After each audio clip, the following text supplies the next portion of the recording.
ఏంటి మహిమా? పుష్పక విమానమా? మీసం. ఓ సుబ్బారావు ఆడందగా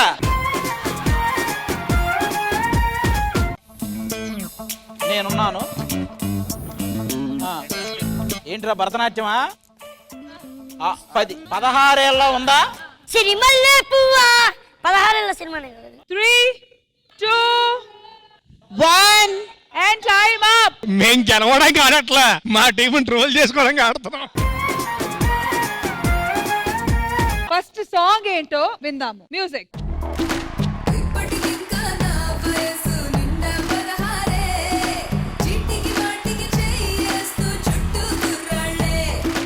ఒరే హీరో ఎవరన్నావు? కాదు 16 అన్నప్పుడు ఆపాలి కదా, చెప్తున్నాను ఆపండి అని. దాని మీద పాట చేయాలి కదా. అప్పటికి మహేష్ బాబు చెప్పాను హీరో అని. నీకేదో ఫిడిసి వచ్చింది అనుకున్నాం మేము.